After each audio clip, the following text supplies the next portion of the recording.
قرآن میں ہی ذکر فرما دیا کنتم خیر امت اخرجت للناس، اللہ رب العزت نے جتنی امتیں دنیا میں بھیجی اللہ نے سب سے بہتر سب سے بہترین امت میرے نبی کی امت کو ارشاد فرمایا۔ اور جب یہ نسبت حاصل ہوتی چلی جاتی ہے تو ہم دیکھتے ہیں کہ گھر میں بھی ہمیں ایک نسبت ملتی ہے۔ اللہ جل مجدہ جب کسی کی ولادت ہوتی ہے، اس کی تخلیق ہوتی ہے، اس کی پیدائش ہوتی ہے، تو پھر اس کا کچھ دو ہستیوں کے ساتھ اسے نسبت حاصل ہو جاتی ہے،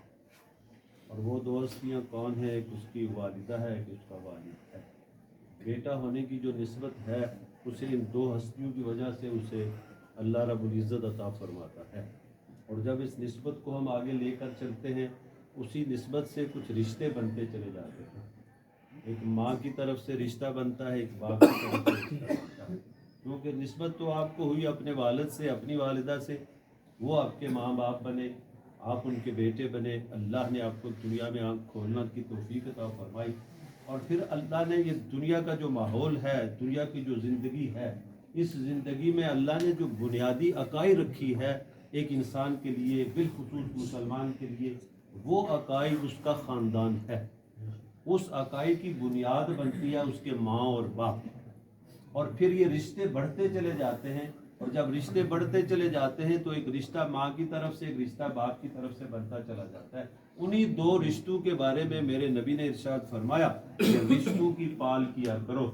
صلہ رحمی کیا کرو، اور اللہ کے نبی نے ارشاد فرمایا کہ جو صلہ رحمی کرنے والا ہے نا، رشتہ داروں کے رشتوں کا خیال کرنے والا ہے، اللہ رب العزت اسے قیامت والے دن کرم فرمائے گا۔ اور جب ہم دیکھتے ہیں کہ یہ رشتے آگے بڑھتے چلے جاتے ہیں تو پھر یہ تعلق بھی بڑھتے چلے جاتے ہیں، یہ نسبت آگے بڑھتی چلی جاتی ہے، اور پھر جب آپ کی نسبت اپنی بہن کے ساتھ ہوتی ہے، پھر بہن کا رشتہ کہیں آپ کر دیتے ہیں تو پھر یہ نسبت ان کے ساتھ ہوتی چلی جاتی ہے۔ اس نسبت کا بھی جب آپ پال رکھتے ہیں تو پھر ہوتا کیا ہے؟ پھر یہ بندہ دیکھتا ہے نتیجہ کیا بنتا ہے، پھر نتیجہ بنتا ہے آپس میں امن، سکون اور آشتی بنتی چلی جاتی ہے، پھر بندے کے گھر میں وہ احترام آتا چلا جاتا ہے، پھر وہ پریشانیوں سے دور نکلتا چلا جاتا ہے۔ کیوں؟ جب اس پر کوئی پریشانی آتی ہے، اس پر جب کوئی غم آتا ہے، اگر وہ ان رشتوں کا پال کرتا ہے، ان رشتوں کا خیال کرتا ہے، اس نسبت کا خیال کرتا ہے، تو پھر وہ رشتے بن کر اس کے دکھ کا مداوا بن جاتے ہیں، اس کے غم کو تقسیم کرتے چلے جاتے ہیں، اس کی پریشانی میں اس کا ساتھ دیتے چلے جاتے ہیں۔ تو پھر جب ان رشتوں کی پال کرنے والا بندہ آنکھیں بند کرتا ہے تو پھر میرے نبی نے ارشاد فرمایا کہ اللہ رب العزت اس کی بخشش بھی فرما دیتا ہے۔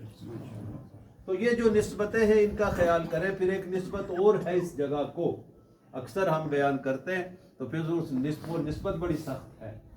اس نسبت کے تقاضے بڑے سخت ہیں۔ وہ نسبت کیا ہے؟ وہ اللہ کے ولیوں کے ساتھ نسبت ہے، اللہ کے دوستوں کے ساتھ نسبت ہے، اور جب وہ نسبت آپ اس نسبت کی طرف دیکھیں گے تو پھر آپ لوٹ کر اپنی زندگی کی طرف دیکھنا پڑے گا،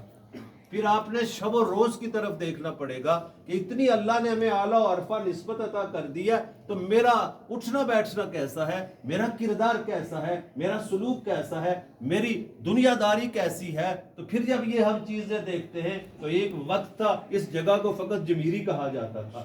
میں اور آپ سب واقف ہیں اس بات سے۔ پھر ایک وقت آیا کہ ایک عارفہ کشمیر کی زبان سے یہ بات نکلی کہ یہ جمیری نہیں، یہ جمیری حافظہ ہے۔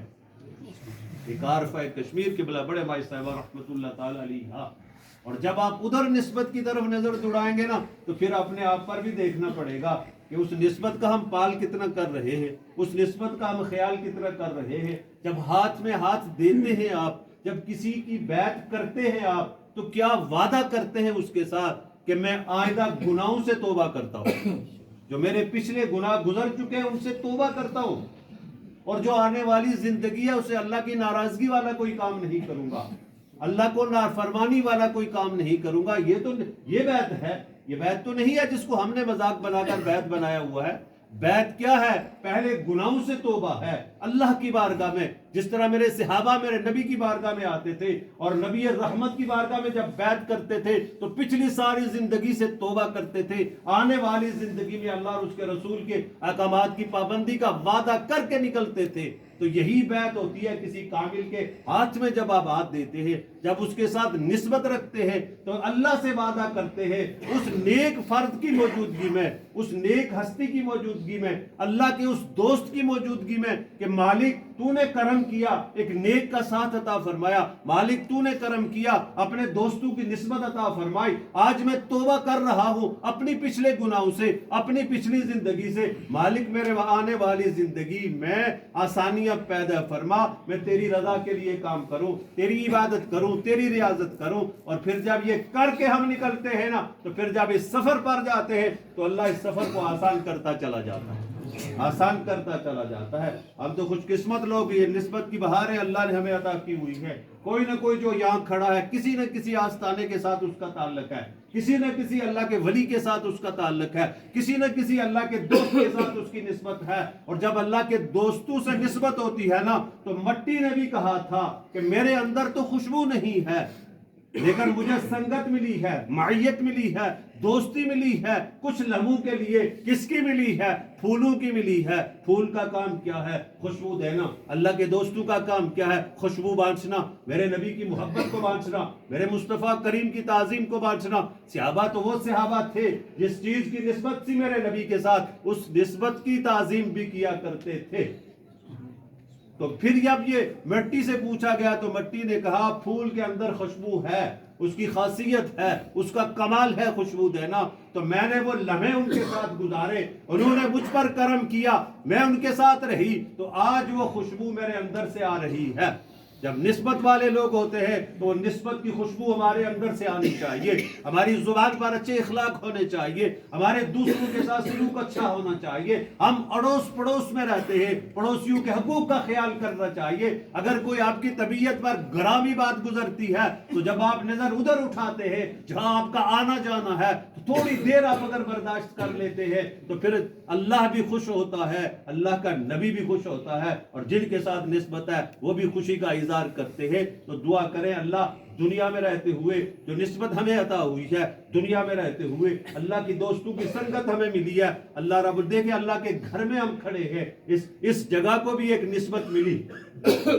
جب مسجد کے ساتھ نسبت ہوئی، اللہ کے گھر کے ساتھ نسبت ہوئی، تو عام زمین کو دیکھ لیجئے اور پھر اس جگہ کو دیکھ لیجئے، اس کے تقاضے بدلتے چلے گئے۔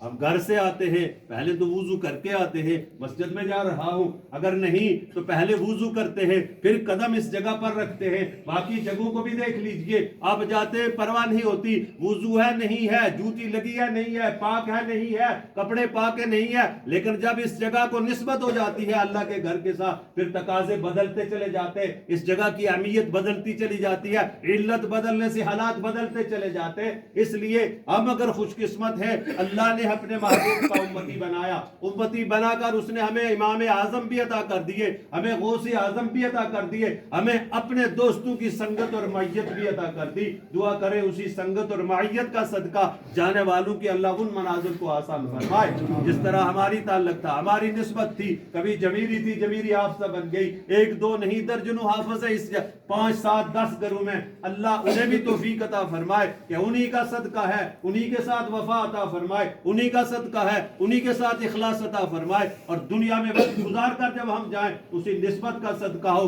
یہ سفر بھی آسان ہوتا چلا جائے۔ دعا ہے کہ اللہ ان بزرگوں کی ان سفر میں آسانیاں پیدا فرمائے، ہمیں نیک عمل کی توفیق عطا فرمائے، اور اللہ رب العزت دنیا میں رہتے ہوئے زندگی اسلام پر، دنیا چھوڑے تو بہت ایمان پر عطا فرمائے۔ وما علینا الا البلاغ المبین۔